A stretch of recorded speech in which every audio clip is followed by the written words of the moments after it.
Hej, więc chcesz zacząć robić mapy do OS-u, ale nie do końca wiesz od czego zacząć. Zanim jeszcze wejdziemy do edytora, warto wybrać piosenkę, którą będziemy mapować. OS-u jest grą, w której przeważającą większość zawartości stanowi J-pop, J-rock, metal i muzyka z innych gier rytmicznych, chociaż tu i ówdzie znajdzie się też miejsce dla rapu, czy nawet polskiej muzyki. Kiedy zaczynasz swoją przygodę z mapowaniem, warto zapamiętać pewną złotą zasadę. Zanim zaczniesz biegać i robić fikołki, musisz nauczyć się chodzić. A w przypadku mapowania trzeba zacząć nawet od pełzania. Jeżeli dopiero zaczynasz swoją przygodę z mapowaniem, to wybór gatunku piosenki jest dosyć mocno ograniczony, bo jeżeli nie chcesz absolutnie zniechęcić się za pierwszym podejściem, wybierz jakiś opening lub ending z anime. Czemu akurat anime? Większość piosenek z anime zawiera się w przedziale od około 160 do 180 bpm, co pozwala na większą dowolność przy tworzeniu grup obiektów, które od teraz będę nazywał patternami, i jednocześnie pozwala to na łatwiejsze ogarnięcie sytuacji w danym momencie podczas mapowania.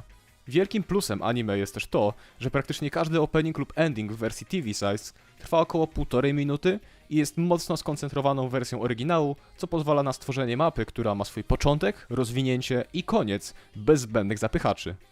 Jednak moim zdaniem największym plusem anime muzy jest to, że ma prosty rytm, co pozwala ci się skupić na innych aspektach mapowania, bez ładowania się żadne zaawansowane podzielniki bitu, czy nie daj Boże jakiś las czerwonych linii.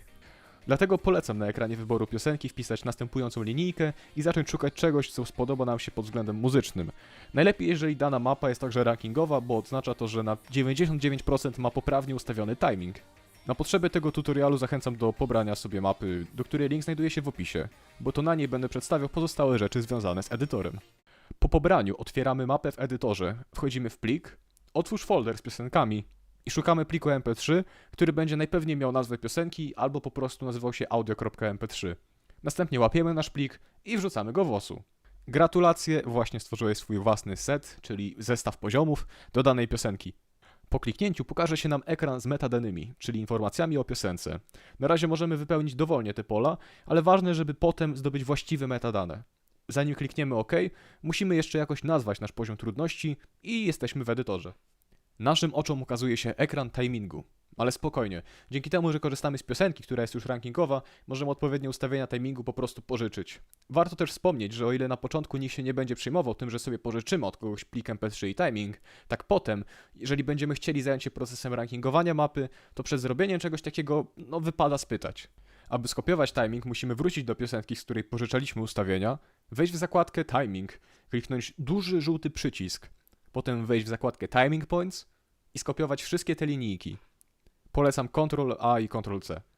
Następnie wracamy do naszej mapy, powtarzamy wszystkie te czynności, tyle że zamiast kopiować punkty timingu, musimy je wkleić. Gratulacje! Jeżeli nie zepsułeś niczego po drodze, to masz w swoich rękach dobrze ustawioną mapę, prawie gotową na rozpoczęcie procesu twórczego. Jedyne co nam pozostało, to zmienić ustawienia samej mapy poprzez wejście w zakładkę Song Setup u góry ekranu. Następnie przechodzimy do zakładki Difficulty i dostajemy dostęp do kilku suwaków, które pozwalają nam dostosować poziom trudności mapy. O tym, jak sensownie ustawiać te rzeczy, jest bardzo dobry film, do którego link jest w opisie. Ale na razie, by nie wchodzić w szczegóły, polecam skopiować ustawienia ode mnie. HP Drain dajmy sobie na 5, Circle Size na 4, Approach Rate na 9 około i Overall Difficulty na 8 lub 9.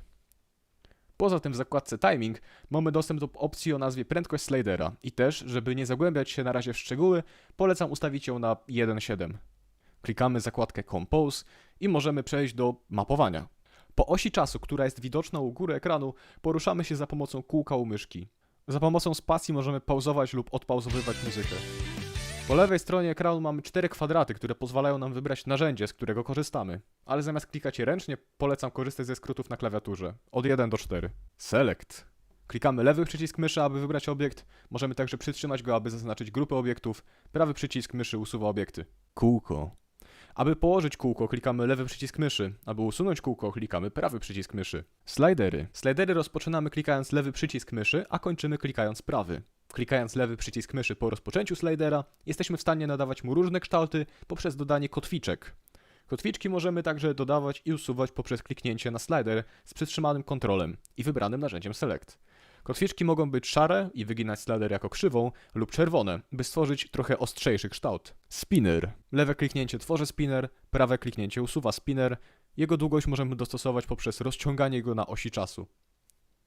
Zachęcam do pobawienia się narzędziami, aby lepiej zrozumieć jak działają, ale raczej odradzam korzystanie z dzikich kształtów sliderów, jeżeli dopiero będziemy uczyć się mapować, no bo w 99% przypadków ten kształt kompletnie nie będzie miał sensu. Do mapy możesz dodać też tło z jakąś fajną anime lasencją. Ważne, żeby nie było na nim nagości ani nic wartego cenzury, bo możesz zafundować sobie całkiem masnego bana. Obiekty zaznaczone narzędziem Select możemy także kopiować i wklejać obrate za pomocą skrótu Ctrl plus przecinek lub Ctrl plus kropka oraz robić wiele bardziej zaawansowanych rzeczy, które na razie nas nie będą obchodzić. Za pomocą przycisku Q możemy tworzyć nowe combo, które pozwala nam rozdzielać od siebie grupy obiektów. Na początku polecam rozdzielać, kiedy obiekt znajduje się na takiej dużej kresce na osi czasu. Na początek polecam korzystać z bardzo prostych kształtów sliderów, aby nie połamać sobie rąk podczas mapowania. Staraj się też unikać sliderów nachylonych pod kątem 45 stopni, bo jeżeli nie wiesz co robisz, to wyglądają one giga brzydko. Dla rytmów warto zapamiętać, by ważne dźwięki mapować w sposób aktywny. To jest tak, żeby dało się je kliknąć. Na przykład dźwięk dwóch bębnów koło siebie mogę pokryć za pomocą dwóch kółek, a przyciągnięty wokal mogę zmapować za pomocą slidera. Polecam też skupić się na jednej warstwie w muzyce. Zwykle każda piosenka ma kilka różnych instrumentów, w tym wokal. W tej piosence dobrym pomysłem jednak jest skupienie się na mapowaniu wokali, a gdy nie ma ich, to skupienie się na perkusji. Kiedy już zmapujesz swoją pierwszą mapę, będziesz z niej dumny. Będziesz szczęśliwy, że udało ci się coś skończyć. Zrobiłeś swoją własną mapę do osu.